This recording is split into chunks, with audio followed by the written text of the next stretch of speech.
Hello everyone, this is Lavina Singh, your botany mentor and welcome back to the channel. So guys, in this very segment आपके साथ मैं discuss करने जा रही हूँ the concept of pollination and it is very important from your examination point of view as well. Okay, so आज का session start करते हैं with pollination and pollination होता क्या है? Basically, how are we gonna define it? तो छोटी classes में एक डेफिनेशन बहुत अच्छी से हमने रटी थी that transfer of pollen grains from anther to the stigma that is called as pollination.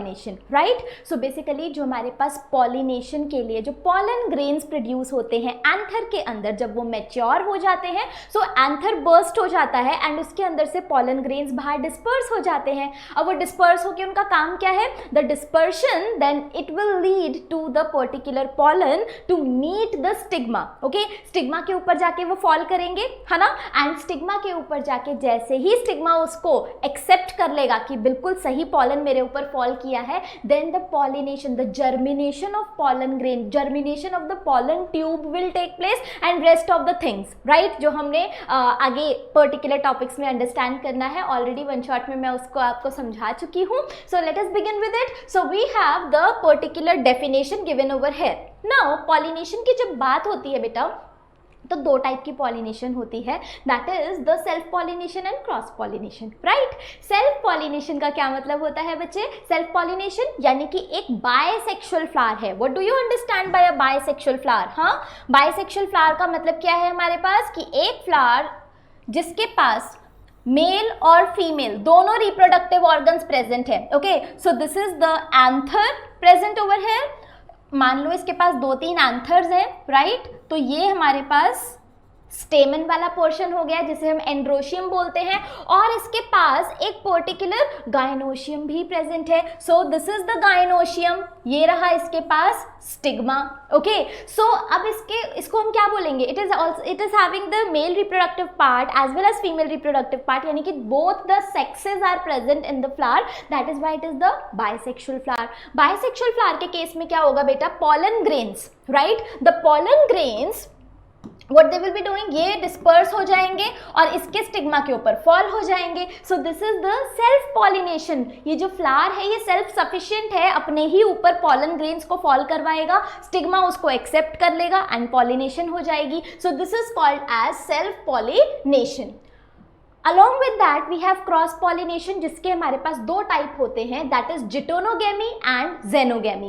Don't worry, in terms को सुन के डरने की ज़रूरत नहीं है, they are very very easy to understand, लेकिन एग्जामिनेशन पॉइंट ऑफ व्यू से ये बहुत इंपॉर्टेंट है. ठीक है बच्चा, आपको जिटोनोगेमी एंड xenogamy में डिफरेंस पूछा जा सकता है, आपको बहुत अच्छे से डिफरेंस पता होना चाहिए. Let us discuss that. So if I am talking about self pollination, अभी मैं आपको एक्सप्लेन करूंगी कि जिटोनोगेमी और xenogamy क्या है. पहले सेल्फ पॉलिनेशन का थोड़ा सा बेसिक अंडरस्टैंड कर लो. सेल्फ पॉलिनेशन को हम ऑटोगैमी भी बोलते हैं. ऑटो मतलब कि सेल्फ, गैमी मतलब कि मैरिज. ओके, खुद से ही मैरिज कर लेता है ये particular flower, that is why it is called as autogamy. Okay, so it refers to the transfer of pollen grains from the anther to the stigma of the same flower, यानी कि bisexual flower की यहाँ पे बात हो रही है. And if I am talking about cross pollination, it is also called as allogamy. Okay, इसको हम क्या बोलते हैं? एलोगेमी. ये टर्म्स याद रखिएगा बेटा. सो एलोगेमी का यहाँ पे बहुत ही परफेक्ट यहाँ पे रिप्रेजेंटेशन दिया गया है. पहले अगर मैं बात करूँ जिटोनोगेमी की, बच्चा जिटोनोगेमी का मतलब क्या होगा कि the transfer of pollen grains from the anther of one flower to the stigma of another flower but of the same plant. Confuse? ये देखो बेटा, यहाँ पे बहुत इजी सा रिप्रेजेंटेशन है. ये रहा मेरे पास प्लांट, इसमें एक फ्लावर यहाँ पे प्रेजेंट है और एक फ्लावर यहाँ पे प्रेजेंट है, राइट. यहाँ पे I guess you are not able to see the colour. This flower, right, ये ऊपर की तरफ कहीं पे प्लांट पे प्रेजेंट है और ये नीचे की तरफ यहाँ पे प्रेजेंट है. तो बेटा जब एंथर से पॉलन ग्रेन्स निकल के इस पर्टिकुलर फ्लावर से इस पर्टिकुलर फ्लावर के ऊपर फॉल करेंगे, इसे हम कहते हैं जिटोनोगेमी. ओके, तो इस केस में क्रॉस पॉलिनेशन तो हो रहा है लेकिन प्लांट सेम है. Okay, so the plant is same. How are we gonna define it? It is now easy to understand. It refers to the transfer of pollen from the anther to the stigma, okay, it is anther, not another, huh?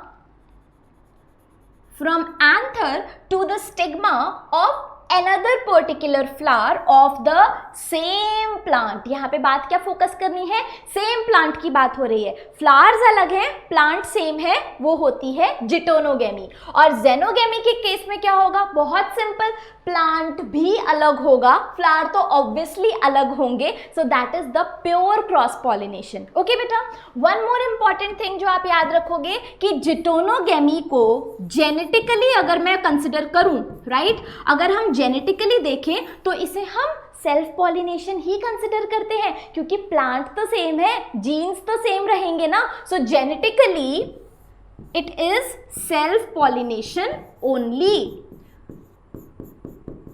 लेकिन हमारे पास technically अगर मैं देखूं, जैसा मुझे नजर आ रहा है, तो यहाँ पे क्रॉसिंग हो रही है पॉलन ग्रेन्स की from this flower to this particular flower. That is why it is called as geitonogamy and a type of cross pollination. All right, I hope this much is clear with you people. Now, moving on to the agents of pollination. Agents of pollination का मतलब क्या है, जो particular factors pollination करवाते हैं.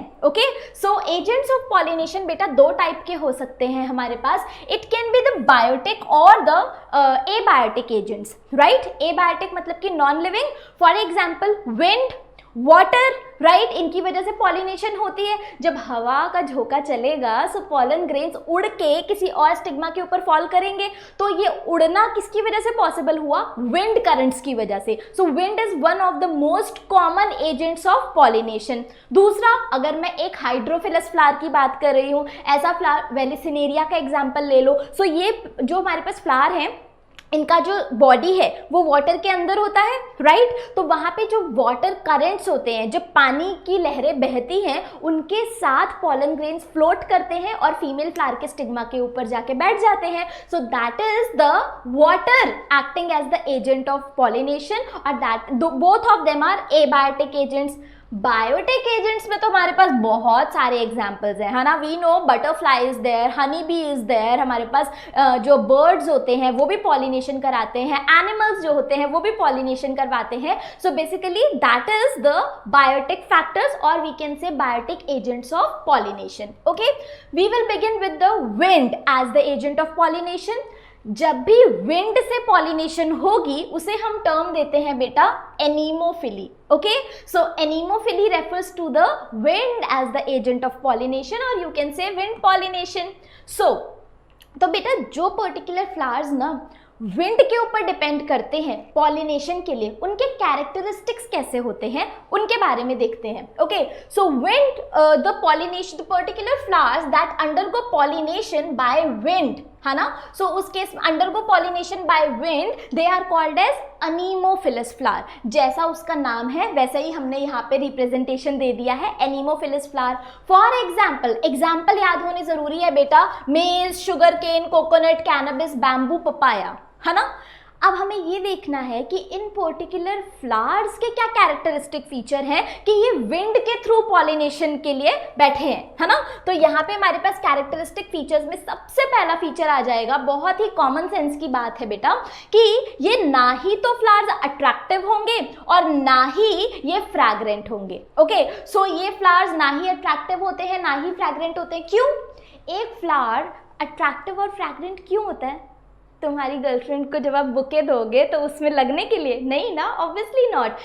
जो soul purpose है बेटा, flower is the reproductive organ, right. Flower is the reproductive organ of a particular plant. तो उसको रिप्रोडक्शन के लिए सारे के सारे कैरेक्टरिस्टिक फीचर्स चाहिए होते हैं. रिप्रोडक्शन का पहला ही पार्ट ये है कि पॉलिनेशन हो जाए. तो पॉलिनेशन के लिए उसे एजेंट्स को अट्रैक्ट करना पड़ता है. बट अट्रैक्ट कौन से एजेंट्स होते हैं? Biotic agents, right. विंड को थोड़ी ना नजर आ रहा है कि फ्लावर कैसा है ना. विंड तो सिर्फ चल रही है, तो उसके लिए फ्लावर को अट्रैक्ट करने की जरूरत नहीं है विंड को. विंड तो जस्ट विंड करंट्स चलेंगे एंड वहां पे पर्टिकुलर पॉलिनेशन करवा देंगे.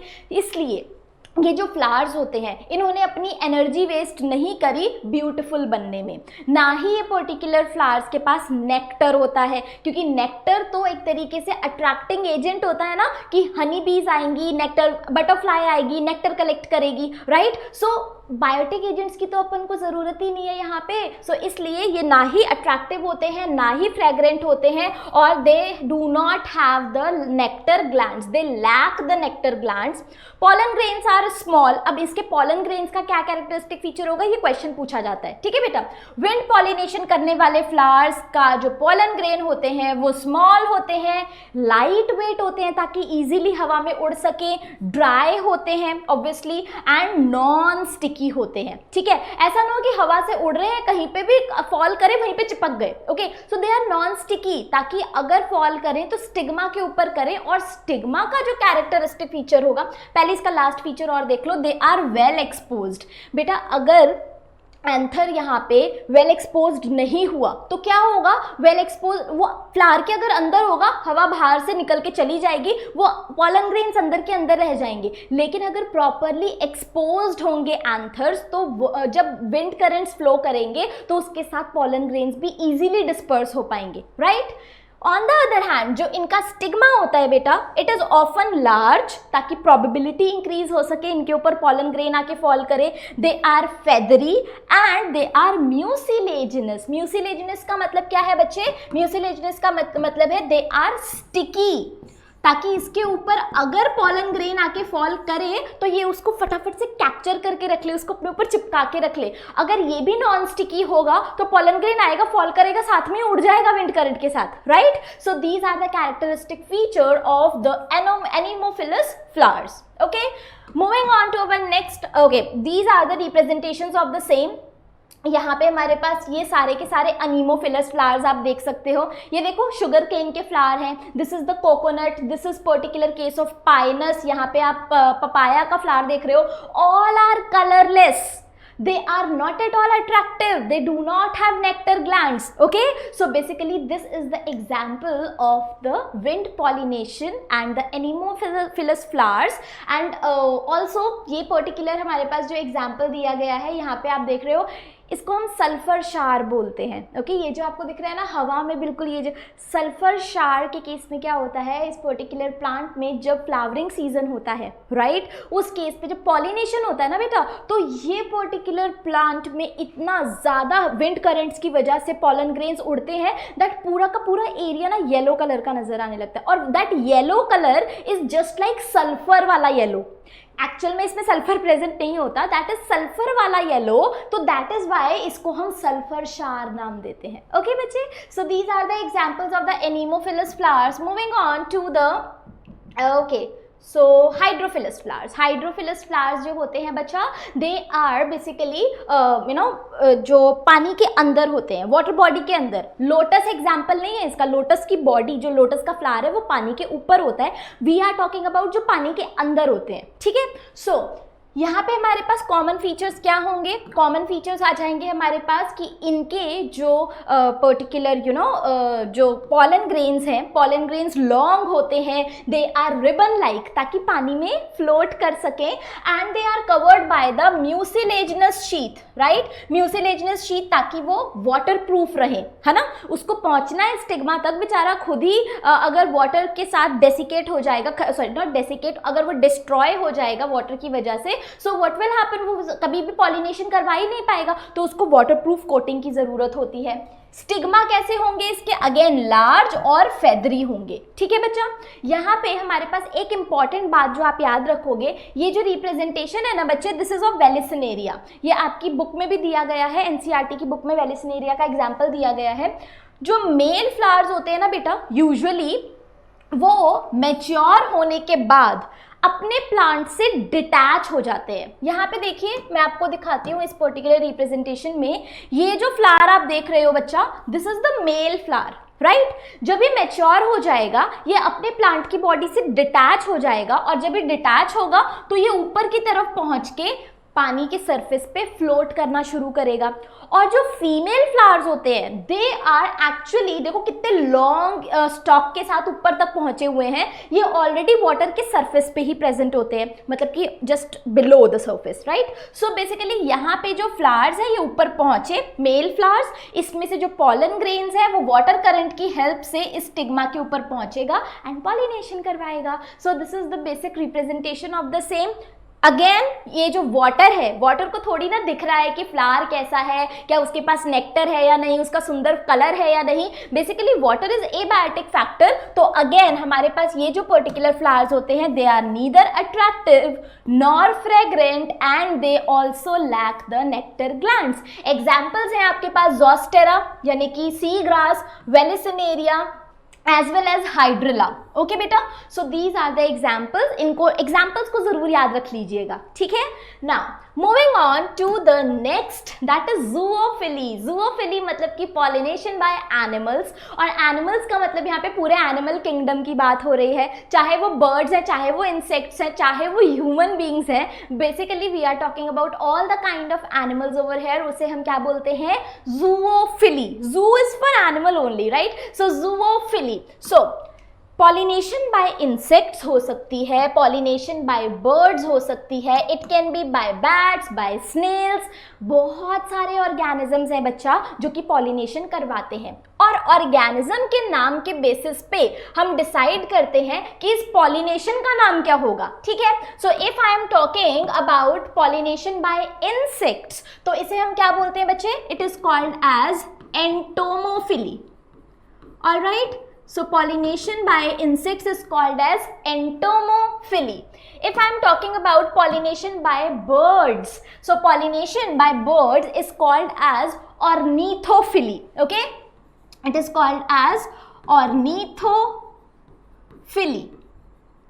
If I am talking about the pollination by bats, तो bats के केस में हम बोलते हैं इसको कायरेप्टेरोफिली। ओके, बोलना मैम क्या टंग ट्विस्टर जैसे नाम बता रहे हो, so it is called as chiropterophily. Okay, and if it is by snails, snails के केस में हम इसे बोलते हैं malacophily. Okay, it is called as malacophily. Okay, so these are the various names on the basis of the agent कि कौन है जो पॉलिनेशन करवा रहा है, ठीक है।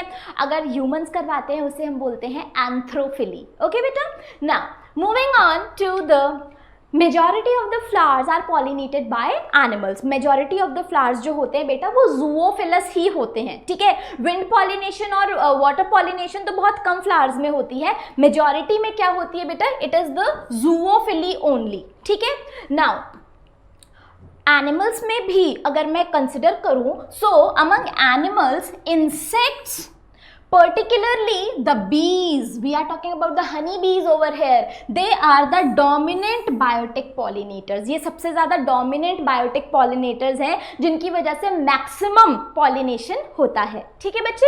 Next we have large animals like the primates, like lemurs are there, है ना। rodents, rodents का मतलब क्या है बेटा, we are talking about the rats और squirrels, है ना, they are called as rodents, ठीक है बेटा। एंड आर्बोरियल्स, जो पर्टिकुलर एनिमल्स ट्रीज के ऊपर रहते हैं, okay, so they are also a part, they are also playing the role of the pollinators. Okay, so they can also perform pollination like bats, है ना, जो बैट्स हैं they are mammals. And chiropterophily मैंने अभी आपको बताया। Agave plant जो होता है ना बेटा, अगेव प्लांट में सिर्फ और सिर्फ बैट्स ही पॉलिनेशन करवा सकते हैं। सो बैट्स और अगेव का ये यूनियन, ये पर्टिकुलर म्यूचुअल रिलेशनशिप है, क्योंकि अगर बैट्स पूरी की पूरी दुनिया से कंप्लीटली खत्म हो जाएंगे तो अगेव प्लांट भी खत्म हो जाएगा, क्योंकि उसकी पॉलिनेशन कोई और नहीं करवा पाएगा। Okay, so these are the different examples of pollination, different characteristic features of the plants that are responsible for anemophily और हाइड्रोफिली या फिर zoophily. Alright guys, so I hope this much is clear with you. Next part में हम further जो chapter है उसका particular एक topic understand करेंगे। सी यू देन।